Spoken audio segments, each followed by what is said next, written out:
I was still holding the warm bag of fried chicken when I heard my stepson in the dark garage say, "Yeah, I already cut the brake line. See you at his funeral tomorrow." And my wife, Carol, my wife, didn't stop him. For a second, my whole body forgot how to move. The garage smelled like cold concrete and motor oil. That sour familiar bite that never really leaves no matter how many times you sweep. The overhead light was off, so the only glow came from the little window over the workbench and the blue screen of Evan's phone. I could see his silhouette, broad shoulders, head tilted like he was listening to a weather report. My fingers tightened around the paper bag, the grease from a chicken soaked through warm against my palm. I'd picked it up at the Kroger deli on Harshman Road because I thought stupidly that maybe we could have one normal night. A small peace offering like you do when a house has been tense for months and you don't want to admit it out loud. Evan's voice stayed calm, too calm. "Yeah," he said again, low and almost bored. "It's done. He won't make it to Monday." He chuckled like somebody had told him a joke. Then there was Carol's voice, faint through the speaker, close enough that my throat tightened. Soft, cautious, not shocked, not angry. "You're sure?" she asked. My vision narrowed. That one question "you're sure" hit harder than the threat. Not "don't you dare," not "what's wrong with you," just making sure the plan was solid. Evan shifted, and I heard the faint clink of metal on the workbench. He was probably spinning something in his hand, a tool, a socket, something sharp. "I'm sure," he said. "You said you wanted eat over." There was a pause. I waited for my wife to say my name. To say, "Evan, stop." To say, "Frank's been good to us." To say anything that sounded like a conscience. She didn't. She exhaled into the phone, and it sounded like relief. "Tomorrow," she said. "Just be careful." That's when my stomach dropped so hard it felt like I'd missed a step on the stairs. I backed up without thinking. My boot scuffed the concrete and my heart slammed. Evan's head snapped half an inch toward the door. I held my breath so tight my chest hurt. He didn't come looking. He went right back to the call voice, lowering again. "Yeah," he said. "I'll text you when it's done." I slid out like a ghost. I didn't slam the door. I didn't even let it click. I pulled it shut until it rested. Then I walked fast, quiet around the side of the house, the cold December air cutting at my cheeks. The night felt too normal. Porch lights glowing up and down the street. A neighbor's dog barking once, then quiet. Somewhere, a TV blared through a window. Riverside, Ohio, doing what it always does, going to bed early. Waking up early, pretending trouble only happens on the news. My hands were shaking so hard I almost dropped my keys. I shoved them in my pocket and kept walking until I hit the sidewalk. Then I turned like I was just a man out for a short stroll. Like I wasn't a Budo throw up. "Patience is my tool." That line came to me the way an old habit does. I'd said it to apprentices in the fix shop when they rushed a job and stripped a screw or snapped a line. "Slow down," I'd tell them. "Patience is your tool. You use it first." Now I had to use it on myself, or I was going to march back in there and do something that would ruin the rest of my life. I got into my old sedan, my work beater. Carol called it, like she was embarrassed by it, and sat there with the engine off. My breath fogged the windshield. My phone felt slick in my shaking hand. "Call the police." My thumb hovered. And then the next thought came, and practical. What do I say? "Hello, officer." My stepson said he cut my bra line, and my wife didn't object. No, I don't have a recording. No, I didn't confront them. No, there isn't a dead body yet. In a small town, a man accusing his wife and stepson without proof turns into a punchline real fast. Or worse, you get labeled unstable, paranoid, old, and confused. Evan would smile and say, "Frank's been stressed, he's been forgetting things." Carol would dab her eyes and say he's been so tired lately. And then they'd keep going. I couldn't let that happen. So, I did the next best thing. I opened the roadside assistance app and called for a tow. The dispatcher sounded half asleep. "What's the pickup location?" I stared at my own house like it belonged to someone else. "Front driveway," I said. My voice came out steady, which surprised me. "Silverford F150. Need it towed tonight." "Is it drivable?" "No," I said, and my throat tightened around the lie. "Safety issue." "How soon do you need it?" "As soon as possible," I said. Then, because I couldn't help it, I added, "Please." I hung up and sat there listening to the quiet tick of my cooling engine. My hands kept shaking, but my brain was already racing through what mattered. Evidence, dates, times, moves that keep you alive. Evan had always been the kind of man who acted like consequences were for other people. He was 32 and still lived like a teenager. New gadgets, new schemes, old grudges. When Carol and I married 11 years ago, I thought he'd grow up. I thought a steady home might steady him. Instead, he grew sharper, meaner, like he decided the world owed him, and I was a cashier refusing his coupon. A few months back, he'd asked me to cosign a loan just to consolidate. He said, big innocent eyes. I'd looked at the paperwork and felt my blood pressure climb. Interest like a shark smile. It told him no. He'd stared at me a long second, then smiled slow. You always think you're better than me. I think I'm older than you, I'd said. And I've learned what debt does. That night, Carol had taken his side. Not loudly, not directly, just in the quiet ways. The way she'd stop talking when I walked into a room. The way she'd answer my questions with, maybe you should let it go, Frank. The way she'd make me feel like peace was my job alone. Now I understood what letting it go meant to them. Headlights swung down the street, a tow truck. My heart punched my ribs. I sat up watching. The driver parked near me driveway. A thick man in a beanie climbed out, breath puffing. He looked at the truck, then at the house, then at him sitting in the sedan like I was hiding. He walked over and rapped on my window. I rolled it down an inch. You the one called it in? He asked. Yes, I said. He nodded toward the F-150. What's wrong with it? I swallowed. The bag of chicken sat cold on my passenger seat, forgotten. Brake problem, I said. I'm taking it to a friend's place to look at it. He squinted at me at this hour. I'm up, I said. He's up, it's important. The driver shrugged like he'd seen every kind of weird. All right, where are we going? I gave him Fedress. I'd already decided on the only place that made sense if I wanted my next move to be both safe and clean. Dayton, I said. Off Needmore Road. The driver whistled softly. That's a haul, I'll pay, I said. He nodded, went back to his truck, and started the winch. The metal cable rattled. The sound made my skin crawl because it sounded like chains. I watched my F-150 roll up onto the flatbed. That truck had been mine before Carol and I ever shared a bank account. I'd driven it through snowstorms, through heat waves, through years that now felt like they belonged to somebody else. The tow lights blink-heatered against the houses. No one came outside. No one asked questions. In America, you learn to mind your own business until trouble shows up on your porch. The driver came back with paperwork. Sign here. My pen shook. I forced my hand steady. Patience is my tool. When I finished, he tore off a copy and handed it to me. He looked at my face like he was trying to decide if he was drunk or sick. You all right, man? He asked. I stared past him at my house. The curtains in the living room were drawn. Warm light leaked through the edges. Somewhere inside, my wife was probably sitting on the couch like nothing was wrong.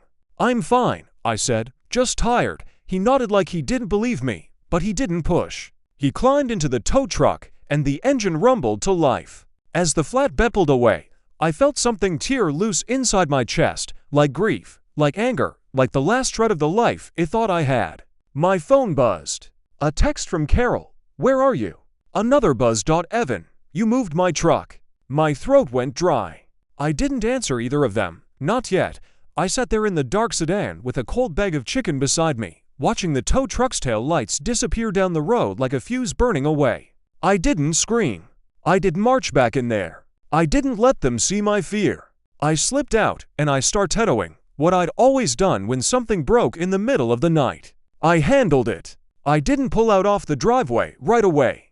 I sat there another full minute, hands on the steering wheel, feeling my heartbeat in me fingertips. The house looked normal. Christmas lights on the neighbor's porch, a wreath on my own front door that Carol insisted on every year, even when we weren't speaking much. Inside, Evan and Carol were still there, probably still talking, probably already were writing the story they'd tell if anyone asked.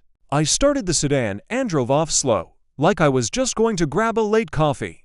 The air had that Ohio winter bite, sharp and damp, and the road shimmered in places where earlier rain had started to freeze. I headed toward Dayton, toward Needmore Road because that was where Ray Mercer lived, Evan's biological father. Ray wasn't a friend. Not really. But he was the one. person Evan had always treated with a kind of cautious respect. The way a dog behaves around the person who trained it with a firm hand. Ray had been a mechanic for 35 years, retired now, hands still stained with old grease no matter how many times he scrubbed it. He knew cars, he knew tools, and he knew them better than I ever would. If anyone could tell the difference between a brake line that failed and a brake line that got cut, it was Ray. And if Evan really had done what I heard, I needed a cane of truth that didn't start and end with my word. I needed reality, paper, timestamps, witnesses, the kind of boring stuff that holds up in a courthouse. Patience is my tool. Thesodon's heater blew lukewarm air that smelled faintly like old dust. My knuckles stayed white on the wheel. I kept seeing Evan's silhouette in that dark garage, hearing the casual way he said funeral like it was a lung preservation. At the stoplight on Harshman, I looked down at the greasy bag of chicken on the passenger seat. It was ridiculous. This warm, homely thing that was supposed to make a family night feel better. Now it felt like evidence from another life. I drove with the radio low, not for music, but for company. A local station out of Dayton was talking high school basketball. Then went into a quick ad for a furnace tune-up, my old world. Then back to Fee host laughing about how folks drive like they're angry at the weather. I wanted to laugh, I couldn't. The phone buzzed again. Carol, call me, please. Then Evan again. Where's the truck, Frank? I need it tomorrow. Tomorrow, that word hit like a hammer. I didn't answer. If I answered, my voice would crack, or I'd say something stupid. Or I'd tip my hand and give them time to change their plan. I kept driving. Crossing the Great Miami River, the dark water sliding under the bridge like oil. I remembered being younger, before Carol, before Evan, when the worst thing I worried about was whether my back could handle anathersomer in attics and crawl spaces. Back when my first marriage had ended, not with betrayal, but with quiet exhaustion.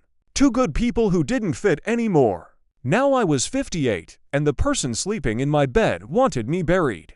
Needmore Road was a strip of tired businesses and low-slung houses. Fecund a place where people hang on to what they've got. Ray lived in a one-story brick ranch with a dedicated garage in an old Buick parked under a carport.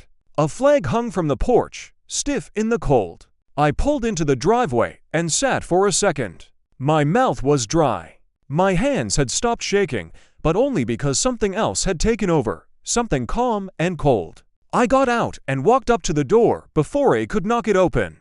Ray stood there in sweatpants and a flannel shirt, gray hair flattened like he'd been asleep. He looked me up and down, eyes sharp, even at this hour. Frank, he said like my name was a question. What the hell are you doing here? I need to talk, I said. He glanced past me at the sedan. Where is truck? On the way, I said. Toad. That woke him up. His eyebrows jumped. Toad. Why? Because I don't trust it, I said. I kept my voice steady. Can I come in? He hesitated, then stepped back. You better start making sense. Instead smelled like black coffee and old leather. The living room had a recliner, a small TV, and shelves with frame photos. Evan as a kid holding a baseball bat. Evan at some graduation. Evan next to Ray at what looked like a fishing trip. Ray had kept the best parts. He motioned to the kitchen table. I sat, hadn't offered coffee. He just stared like he was waiting for me to admit I'd lost my mind. I pulled the tow receipt from my jacket and set it on the table. Ray picked it up, squinted, read the address line. You had it towed here, he said slowly. Why? Because you know cars, I said. And because I need you to look at something before anyone else touches it. Ray set the paper down. Frank, what's going on? I took a breath. The words stuck in my throat because saying them made them more real. I overheard Evan, I said, tonight in my garage. Ray's eyes narrowed. Overheard him saying what?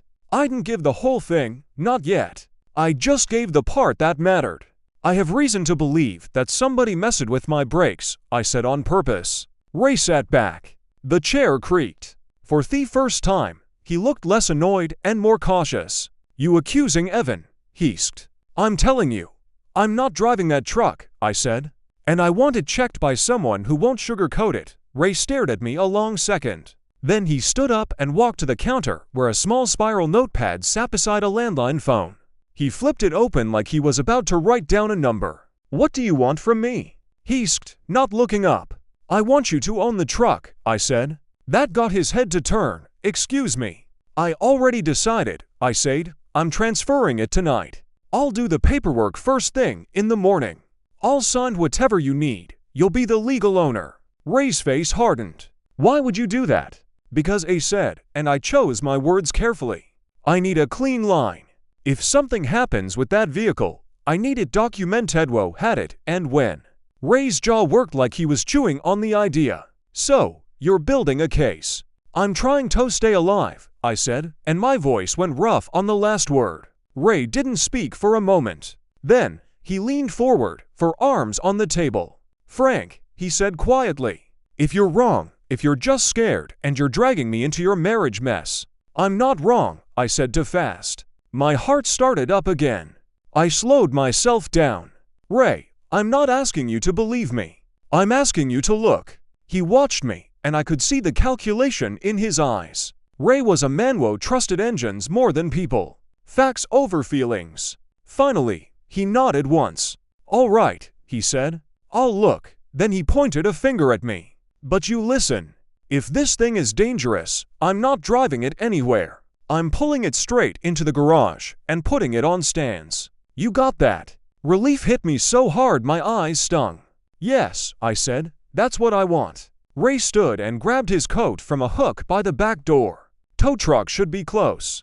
Already in the way, I said. He paused, then looked back at me. Why are you giving it to me, Frank? Really, what's the catch?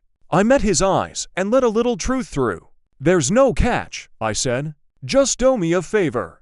Check it top to bottom before you even think about rolling it. Ray stared at me. Then his expression softened. Not kindness exactly, but understanding. The kind you get from an older man who's seen what a bad kid can do to a family. He nodded again. Yeah, he said, I will. Outside headlights swept across the window. The tow truck had arrived. Ray moved toward the door, and I followed. My phone buzzed again. This time it wasn't Carol or Evan. It was a missed call from a number I didn't recognize. Then another and another. I looked at the screen as it lit up one more time. Ray Mercer. He was standing right beside me. He hadn't called. He hadn't even touched his phone. Ray saw me face change, and he reached into his pocket, pulled out his own phone, and checked it. His screen lit up to missed call. Evan. Ray's eyes lifted to mine. Your boy's looking for that truck, he said quietly. My stomach tightened. Yeah, I said. I know. And as the tow driver lowered the flatbed and the cable clanked like chains in the cold, I realized something I hadn't let myself think yet. Evan wasn't just planning to kill me. He was planning to do it soon. The tow driver didn't waste time. He backed the flatbed down, metal whining chains clanking loud in the quiet neighborhood. Ray stood with his arms crossed, watching every inch like he already owned the truck, which in a way he soon would. I stayed back near the sedan phone, and my hand thumb hovering. My heart was beating too fast again, like it wanted to break out and run before I did. Ray waved the driver over. Set it right in front of the garage, he said. I'll take it from there. The driver nodded. You want me to drop it off or unhook it inside? Drop it, Ray said. I'm not driving it an inch. Those words steadied me more than anything else had all night. The truck rolled off the flatbed and settled with a heavy thud. The tow driver finished his paperwork, got paid, and pulled away headlights, disappearing down Needmore Road. Just like that, the street went quiet again. Ray wasted no time. Happed up the hood, grabbed a flashlight, and slid a creeper out from the side of the garage. The man moved like Montgomery was doing the thinking for him. This was his language. I stood in the doorway, arms folded tight around myself, watching his boots stick out from under the truck. So Ray said from underneath, voice muffled, You want to tell me exactly what you heard? I swallowed. He said he cut the brake line. Silence. Then Ray rolled out the way, propped himself up on one elbow, and looked straight at me. You sure that's what he said? Yes, and Carol. She didn't stop him. Ray stared at me a long second, then rolled back under without another word. His flashlight beam jittered across metal hoses lines. I heard him mutter to himself little half-words the way mechanics do when they're thinking. My phone buzzed again. Evan, why is my dad calling about the truck? I didn't answer. Then another text came in, this time from Carol. Frank, please. This is getting out of hand. Getting out of hand. I shut the phone off and shoved it into my pocket. My hands were slick with sweat, even in the cold. From under the truck came a sharp intake of breath. Frank, Ray said. His voice was different now, tight. Come look at this. My legs felt heavy as I walked over and crouched down. Ray angled the flashlight so I could see. I'm not a mechanic, but I've worked around machines my whole life. I know the difference between worn and broken, between old and damaged. The brake line wasn't frayed. It wasn't rusted through. It was cut clean, straight, like someone had done it slow, careful with the right tool. I stared at it until my vision blurred. That's not an accident, Ray finished. He rolled out fully and sat up, running a hand through his hair. That's deliberate. My stomach flipped. Even though I'd expected it, feared it, seeing it made everything heavier, more real. Ray stood and paced once, then stopped in front of me. When did you last drive it? Yesterday afternoon, I said. It felt fine, he nodded. Then it was done after that. My chest tightened, he said. Tonight. Ray blew out a long breath. Jesus, for a moment, neither of us spoke. The cold crept through my coat. Somewhere down the block, a door slammed. Life going on. Ray reached into his pocket and pulled out his phone. I'm calling the police. My pulse spiked. Wait, he looked at me sharply. Frank, this isn't a family argument. This is felony tampering. Someone could have died. I know, I said. Just let me make your own call first. He hesitated, then nodded once. I stepped a few feet away and turned my phone back on. Missed calls and texts flooded in. I ignored them and tapped a number I'd saved years ago, but rarely used. Martha Klein picked up on the second ring. This better be good, she said, voice sharp but alert. It's almost midnight. Martha, I said, I need advice right now. She heard something in my voice and softened. Where are you, Dayton? With my truck. The brake line's been cut. There was a pause. Cut? How? Clean, I said. A mechanic's looking at it now. Another pause then. Okay, listen to me carefully. I did. You didn't set this up, she said. You didn't drive it. You didn't tell anyone to drive it. Correct. Correct. And the vehicle is no longer legally in your possession. It will be transferred first thing in the morning. I said, there's a paper trail. Good, she said. Very good. Now, yes, call the police tonight. You want this documented immediately. Dates, times, witnesses. My throat tightened. They might think I did something. They might, she said. But facts beat fear. Stay calm. Say exactly what you know, nothing more. I looked back at Ray, who was already dialing 911. Martha, I said, I heard him say he'd already done it, that he wanted me dead. Her voice dropped. Then you did the right thing getting out of that house. I hung up and walked back. Ray ended the call and pocketed his phone. They're sending someone, he said. Soon. We waited in the garage, the cut brake line hanging there like an accusation. I could hear my own heartbeat in my ears. My mouth tasted metallic. Sirens wailed faintly in the distance, then grew louder. Red and blue lights washed over the garage door, over the truck, over Ray's lined face. 2 officers stepped out, one older, one younger. They took statements. They photographed the line. They asked me why the truck was here. I told them the truth, all of it. Calm, clear, no yelling, no accusations beyond what I'd seen and heard. The younger officer frowned. You're saying your stepson did this? I'm saying the brake line was cut, I said. And I overheard him say he did it. And your wife? She didn't object. The older officer wrote that down slowly. They left after nearly an hour, promising a follow-up, promising nothing else. When the garage finally went quiet again, Ray leaned against the workbench and rubbed his face. My own kid, he said. Jesus, he sunk into a folding chair. Exhaustion crashing over me like a wave. My hands were shaking again, worse this time. Ray looked at me. You okay? I opened my mouth to say yes, and instead I gagged, barely making it to the trash can before I threw up. Ray didn't say a word. He just held the can steady and waited. After I sat there empty and shaking, staring at the concrete floor. I don't feel like I won, I said harshly. Ray shook his head. You didn't win. You survived. Outside, my phone buzzed again. This time, it was a voicemail notification from Evan. I didn't listen to it yet. It just knew one thing for sure now. This wasn't over. By morning, the story had already started without me. I woke up on Ray's couch with my coat still on and my neck stiff from sleeping wrong. The smell of coffee drifted in from the kitchen, bitter and strong. For a few seconds, I didn't know where I was. Then the image of that clean-cut brake line snapped back into place sharp as a knife. Ray was at the table scrolling through his phone, jaw tight. "You're internet famous," he said without looking up. My stomach sank already.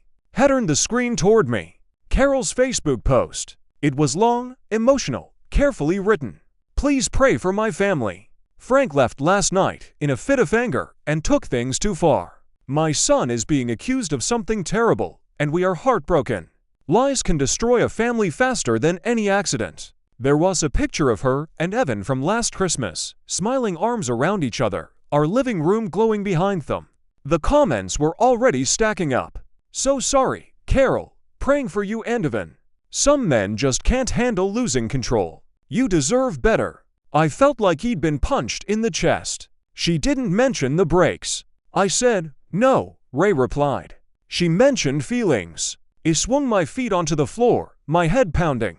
That's how she always does it. By noon, the neighborhood had chosen its version of the truth. I drove back to Riverside to grab clothes, keeping my head down.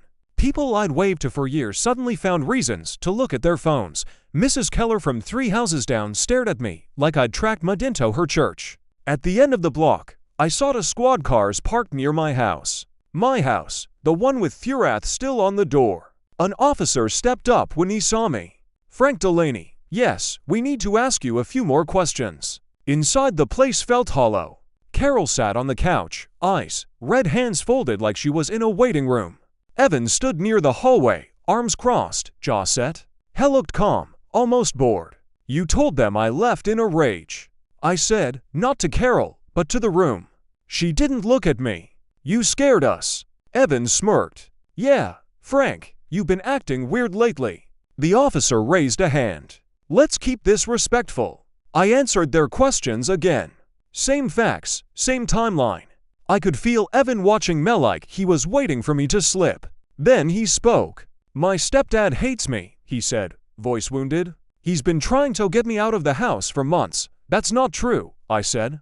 Carol finally looked up. "You said he needed to move out." "I said he needed a plan," I replied. "He's 32. The officer scribbled notes. When they left, Carol stood and pointed toward the door. "You shouldn't be here." I laughed once short and ugly. "You planned my funeral." Her face went pale. "You're sick." I walked out before I said something I couldn't take back. That afternoon, Ray called. "Police came again," he said. "They talked to the neighbors about what? One guy saw Evan in your garage late the night before. Another heard tools clanking." My pulse jumped. "They told you that?" "They told Methier building a timeline."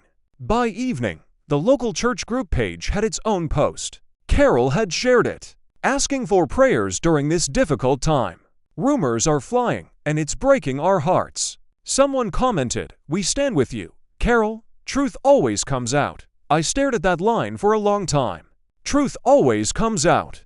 That night, I sat alone in a cheap motel off Route 4, watching the parking lot through the blinds. Every set of headlights made my shoulders tense. I listened to the Evan voicemail I'd ignored the night before. "Frank," Hesed, voice smooth. "You really messed up this time. Dad's upset. Mom's upset. You didn't have to do this. We could have talked, Mom." He never called her that around me. I forwarded the voicemail to Martha with the date and time attached. 10 minutes later, sheckled. "Good," she said. "That helps." "Helps what?" "Intense," she replied, in tone. He's not surprised. He's annoyed. The next morning, Buddy Harlan called me. We'd worked together for years. His knees gave out. "Frank," he said, "you're going to want to hear this." He'd stopped by an auto parts store near your house, he said. Same one Evan liked to hang around. Asked politely about camera footage. Explained was helping with an investigation. "They let me see it," Buddy said. "Not officially, but enough." My heart thudded. "And your stepson bought a tubing cutter 2 days ago." I closed my eyes and Frank. Buddy added, "Your wife came in 10 minutes later. Different register, paid cash." The room felt suddenly very still. She knew I whispered. She didn't stop him, but he said that night. The radio announced it. Police are considering felony charges in a brake tampering investigation involving a Riverside family. I sat on the edge of the motel bed listening to my own life reduced to 30 seconds of airtime. For the first time since the garage, I smiled. Not because I'd won, but because the truth had finally gotten a voice. The courthouse in Riverside sits like it's been tired for 100 years. Brown brick, stone steps worn smooth in the middle. The kind of building that smells like old paper floor polish and winter coats that have been through too many Ohio storms. I'd driven past it my whole adult life and never once imagined I'd walk in there carrying the truth about my own family like it was a cinder block. Martha Clean met me out front, collar up, hair tucked into her scarf. She looked like a woman who'd seen every variety of human mess and had stopped being surprised by any of it. "You ready?"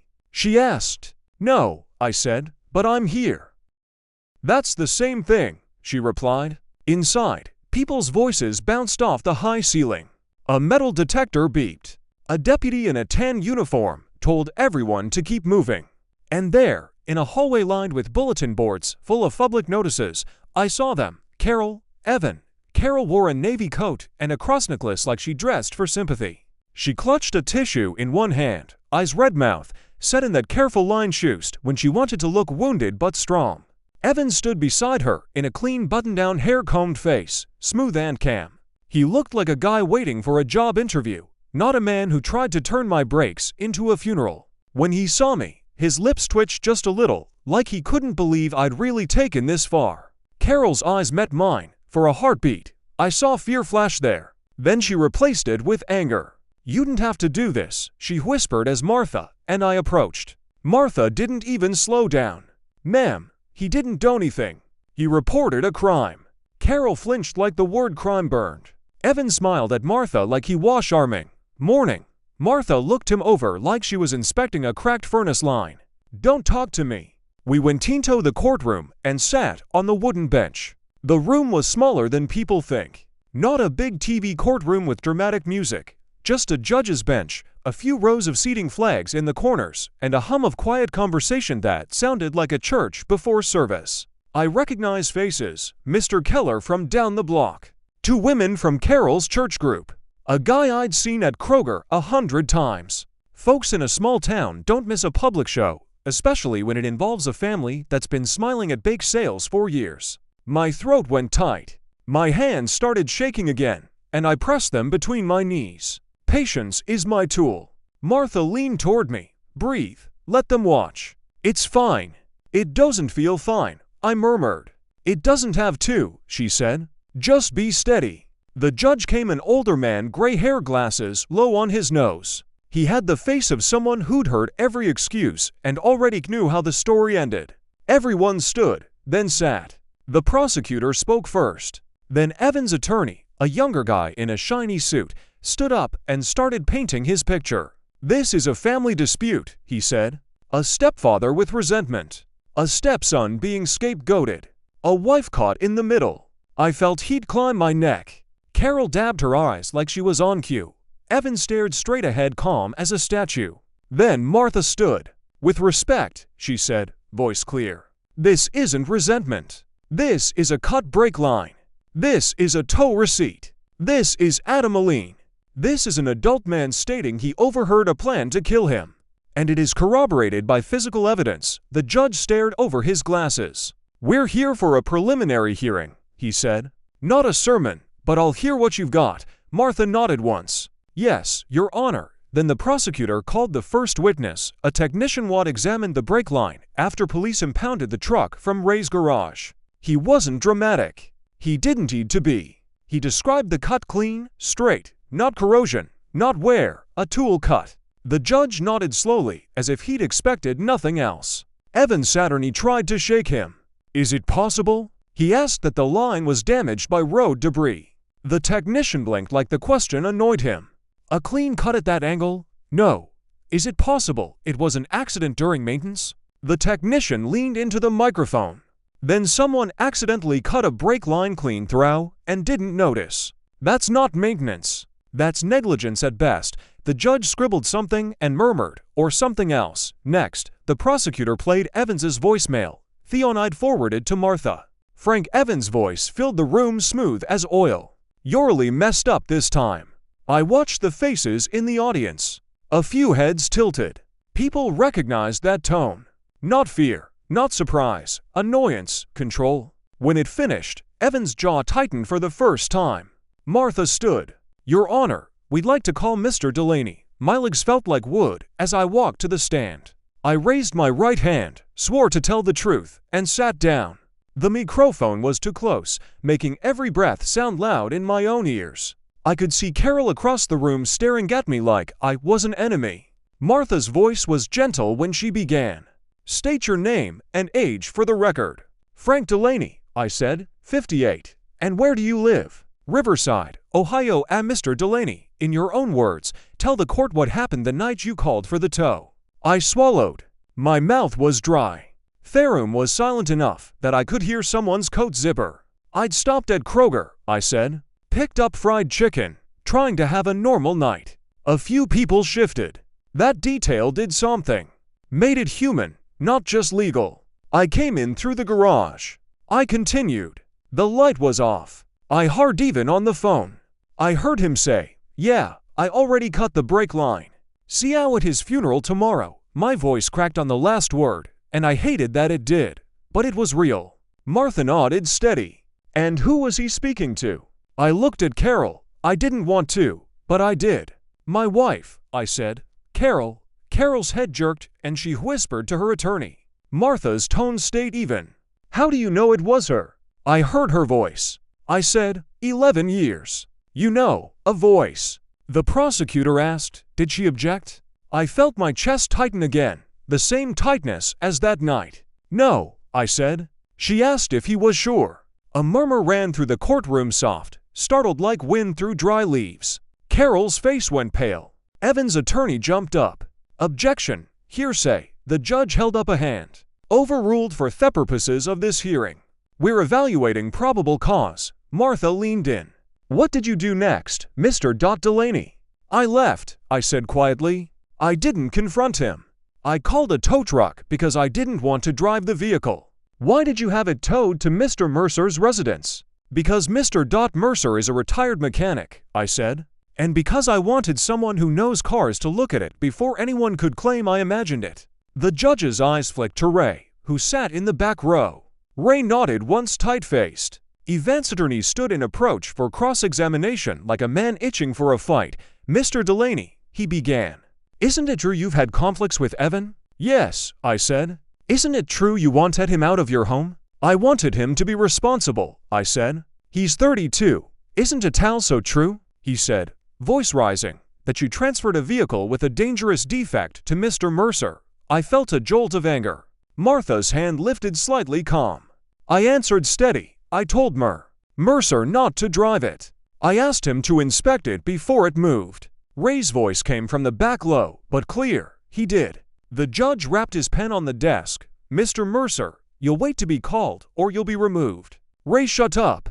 Evans' attorney pressed. "But you didn't tell the police immediately, did you? You didn't call 911 from your driveway?" "I called a tow," I said. "Then my attorney. Then the police were called the moment a cut was confirmed." Hess smirked. "Convenient." I looked him dead in the eye. Staying alive is convenient. That earned a few quiet surprised chuckles from the benches. Not laughter, just that older Midwestern sound, people trying not to react. The attorney shifted tactics. "You're claiming your wife was part of this. That's a serious accusation." "I'm not claiming," I said. "I'm telling you what I heard." "And yet he said you have no recording." Martha stood. "Your Honor, may I?" The judge nodded.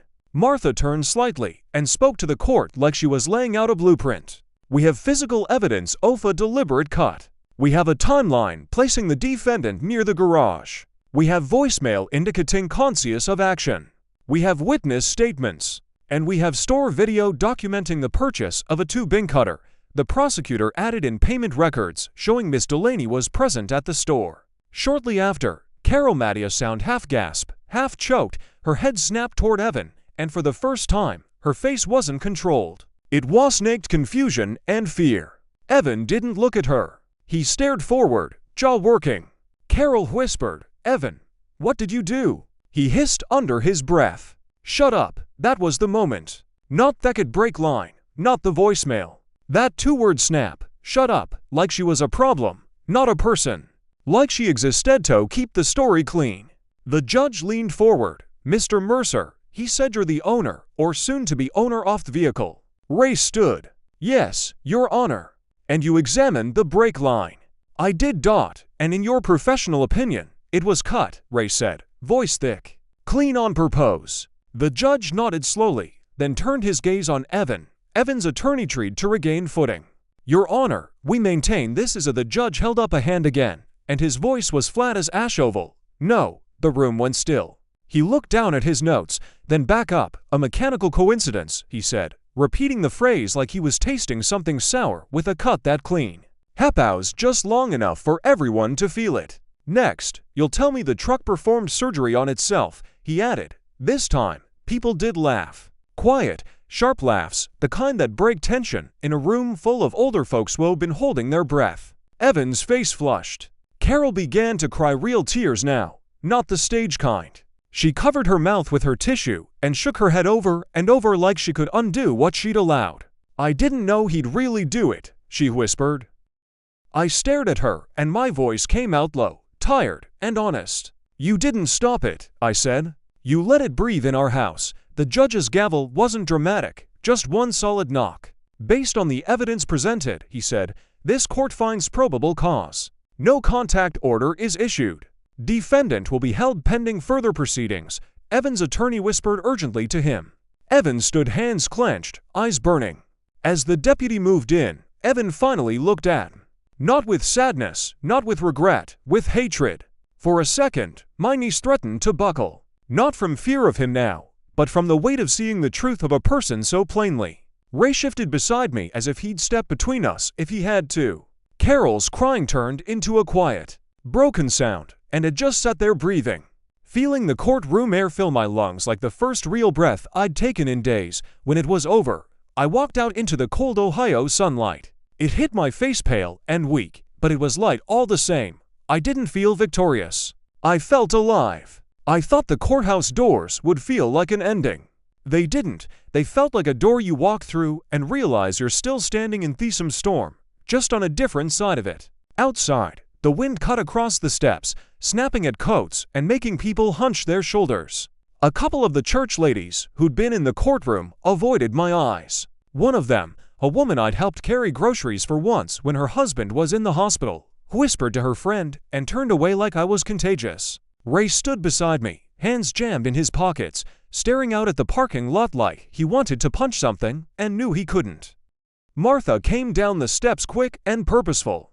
"Don't go back to the house," she said immediately. "I wasn't planning to," I replied.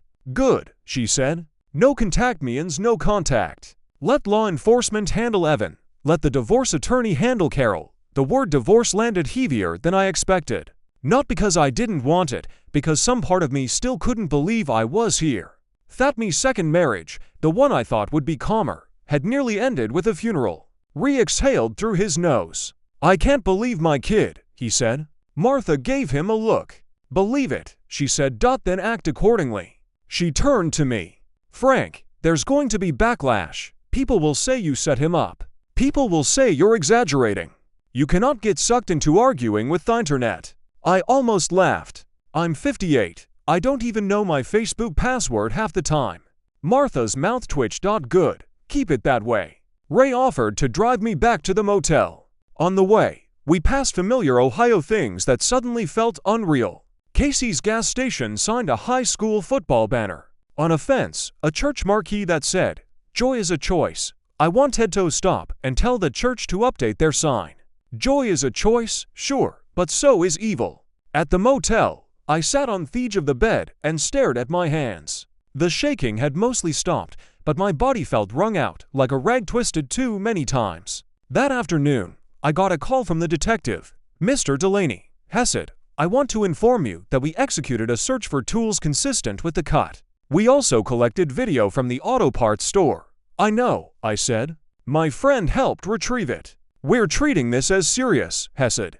Your decision not to drive the truck likely prevented a fatality. A fatality. He didn't say your death, but that's what he meant. When I hung up, my chest tightened again. Not from fear this time, from the delayed realization of how close I'd come. That night, I didn't sleep. Every time I closed my eyes, I saw the garage. The darky Vance phone glow. Carol's voice asking if he was sure. Around 3 a.m., my heart started racing for no reason. My hands went numb. I thought I might be having a heart attack. I sat on the bathroom floor with my back against the tub, breathing shallow, trying not to panic. Patience is my tool. I whispered it like a prayer over and over. By morning, I made an appointment at urgent care. I hated doing it. Men my age will do anything to avoid sitting in a waiting room full of coughing strangers, but I didn't trust my body anymore. The nurse took my blood pressure and raised her eyebrows. Been under stress? She asked. I left once dry. You could say that. The doctor told me my heart was fine, but my numbers were high. He told me to cut caffeine, get sleep, and this part made me want to roll my eyes, reduce the stress. Sure, I said. I'll just tell it to stop. He didn't laugh. He just looked at me like he'd seen that exact joke 1,000 times. Mr. Delaney, he said gently. Stress can kill you if people don't. That line stuck with me. Over the next week, things moved in slow official steps. Papers, phone calls, Martha checking in, the detective updating me, recalling with short, quiet updates like he didn't trust himself to talk too long without breaking. Carol tried to contact Medwise, once with a voicemail that started with sobbing and ended with anger. Another time through a mutual friend from church who left me a message saying Carol just wants closure. Closure, like she'd misplaced a sweater not tried on my funeral. Martha told me not to respond. Silence is a boundary, she said. And boundaries are what kept you alive. 2 weeks later, I went back to the house with a deputy to collect the rest of my things. Walking in felt like walking into a museum exhibit about my own life. My boots on the hardwood sounded too loud. The air still held Carol's vanilla candle smell mixed with the faint scent of laundry soap. The living room looked the same. Family photos, couch blanket folded just so, but now it all looked staged, like a set. Carol wasn't there. Martha had arranged that. But I saw evidence of her everywhere. A dish towel hanging neat, a cup in the sink, her handwriting on a sticky note, call plumber. I carried boxes out while the deputy stood by polite and bored like he'd done this 100 times. I found my father's old toolbox in the basement, the one I'd inherited when he died. The weight of it in my hands made my throat tighten. My dad had been a quiet man, steady fecund who tell you to fix what you can and walk away from what you can't. In the bedroom closet, I found the last thing I expected. The fried chicken bag still crumpled in the trash from that night. Grease stains hardened, the smell all gone. I stared at it for a long time. That little stupid attempt 8-piece sitting there like a joke. When I left, I didn't look back. I signed the divorce paperwork the next month. No screaming, no big courtroom drama, just signatures and quiet. Carol tried to add a note in the margin about reconciling later. Martha crossed it out with one firm stroke. Ray transferred the truck back to me once the evidence process was finished, but I didn't want it anymore. The sight of it made my stomach twist. I sold it to a guy in Dayton for cash cheaper than it was worth because I didn't want it in my driveway ever again.